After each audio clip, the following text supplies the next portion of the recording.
What is personal model? What is personal model? Personal model incorporates blended teaching styles that match the best techniques with the appropriate learning scenarios and students in an adaptive format. Iba't ibang lugar sa Pilipinas. Ang Pilipinas ay bansang mayaman sa likas na yaman. Di mapagkailang, sagana ito sa mga magagandang tanawin at pasyalan na lalo pang pinaganda at pinagtibay ng mga mamayan ng ating bansa. Sadyang di papahuli ang Pilipinas sa iba't ibang bansa at hindi mapagkakailang maganda ito at may pagmamalaki. Kaya naman, mapapansin natin na hindi na ito nagpapahuli sa buong mundo. Maraming magagandang tanawin na maaaring pasyalan, marami ring bakasyonan na maaaring puntahan, maging ang ibang bansa ay dumadayo upang makabisita, makakuha ng larawan na katulad na lamang sa lugar na kung saan ito ay sikat. Halimbawa na lamang ang Bulkang Mayon sa Bicol, Banawi Rice Terraces sa Ifugao, at Chocolate Hill sa Bohol, at marami pang iba na matatagpuan sa ating bansa. At dahil dito, tumataas at dumadagsa ang mga turismo sa ating bansa. Kaya naman masabi nating maganda at maipagmamalaki nating ang sarili nating bansa. Magandang gabi mga bata. Magandang gabi din po, ma'am. Natapos na natin talakayin ang iba't ibang lugar sa Pilipinas at iba't ibang tanawin ito. Halimbawa na lamang ito ang Bulkan Mayon sa Albay. Sa Bohol naman natagpuan natin ang Chocolate Hills, Banawi Rice Terraces sa Ifugao, at iba't ibang mga isla sa Palawan. Ngayon, bilang isang mamayan, paano kaya natin maipapakita o maipamamalas ang iba't ibang tanawin sa Pilipinas? Daya. Ma'am, bilang isang mag-aaral na mayroong kalaman sa teknolohiya, na ipapakita ko ito sa pamamagitan ng pag-post sa Facebook ng mga larawan at para maipakita sa mga lokal at ibang bansa. Tama! Maaari natin gamitin ang iba't ibang social media platforms para ma-encounter or ma-alam ng mga iba't ibang tao dito sa loob ng bansa at sa labas na mayroong ganong lugar. Ma'am, Sige, Nicole. so sa pamamagitan po ng poster ng pag-uwit po, maaari ko po ito ipaskil sa mga pader sa iba't ibang parte, halimbawa sa puno. So, kung sa gayon po, sa pamamagitan po nun, may hikayat po yung mga tao na bisitahin yung ating mga yaman at makatulong na rin po sa ating bansa. Sa pamamagitan po ng pag-uwit. Okay. Very good, Nicole. Maaari din natin ipakita ang iba't iba nating talento. Halimbawa na lamang ng maglikhaing sining. Sa pamamagitan ng poster, maaari tayong bumugit ng iba't ibang tanawin sa Pilipinas upang makita ng iba't ibang tao na mayroong ganun pa ng lugar. Ngayong gabi, magkakaroon tayo ng gawain. Maaari ninyong ipamalas ang iba't iba ninyong kakayahan o ang iyong mga kagustuhan na iba't ibang piyesa ng pagguhit, pagtula, pagsayaw, o pagkanta. Nasa inyo kung ano ang gagawin ninyong gawain. Ngayong gabi, magkakaroon tayo ng gawain. Gagawa kayo ng iba't ibang piyesa. Nasa inyo na kung kayo ay tutula, sasayaw, mag-drawing, or kakanta. Ngayon, nasa inyo na bahala kung paano niyo papakita o pamamalas ang iba't ibang lugar sa Pilipinas.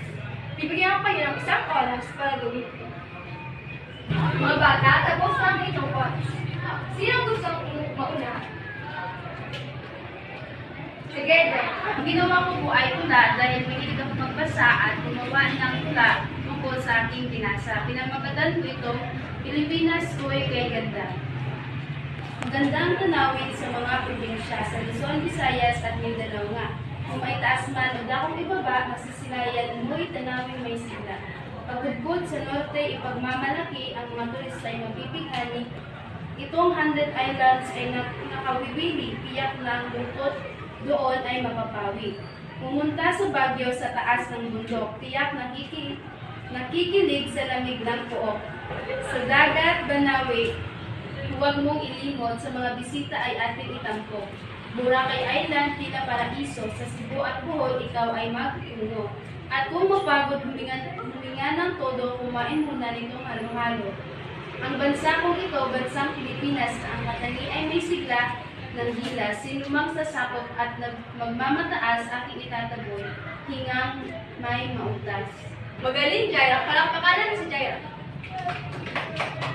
Dapat ay pagbutihan mo pa ang paggawa mo sa tala upang magkaroon ka pa ng iba't ibang piyesa at magamit mo ito sa mga susunod na mga gawain. Sunod naman, Miss Nicole. Magandang gabi po, ma'am. At ito din po ang aking gawa. Ako po ay gumamit ng isang poster na kung saan makikita po natin ang iba't ibang uri ng anyong lupa. At sa pamamagitan po nito ay naipapamalas ko po ang aking talento sa sining at para din po matangkilik ang sariling atin. At makikita din po natin na narito po ang iba't ibang anyong lupa na kung saan matatagpuan sa ating bansa. Meron tayo ditong Bulkang Mayon, o Mount Mayon, at meron din dito yung mga palayan, yung bundok, at marami pang iba po. Yan lamang po, mama. Very good, Nicole. Ang ganda rin ang ginawa mong drawing. Sa pamamagitan ng iyong pag-drawing ay maipakita mo at maipamamalas mo ang iba't ibang lugar o iba't ibang tanawin sa Pilipinas. Dito na lamang natapos ang ating klase. Paalam mga bata. Paalam po, ma'am. Sa pamamagitan ng personal model ay nagkakaroon ng aktibong partisipasyon ang mga mag-aaral dahil magamit nila ang kanilang kakayahan at hilig. Mas nagpapalago pa nito ang kasanayan sa mga gawain at nahihikayat na maipakita ang kanilang kayang gawin. Nabibigyan nito ng pagkakataon ng mga mag-aaral na ipamalas ang kanilang sarili sa abot ng kanilang makakaya. Maaaring maisagawa ito sa pamamagitan ng gabay ng multiple talents ng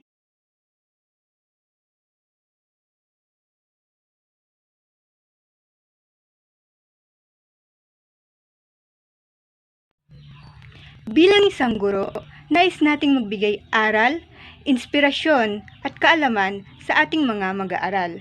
Kaya naman sa pamamagitan ng bidyong ito, na ang isang guro at ang dalawang estudyante ay nagbigay ng mga magagandang ideya at kung paano nila may pagmamalaki at maipapakita sa buong mundo ang kanilang pagmamahal sa sarili nating bansa. Magaling at magandang na ipabatid ng guro sa kanyang mga estudyante ang iba't ibang lugar sa Pilipinas at kung ano ang mga dapat gawin para mas lalong makilala at maipagmalaki ito sa iba't ibang bansa. Ang dalawang estudyante naman ay nagpakita rin at nagpamalas ng kanilang angking talino at galing sa larangan ng sining.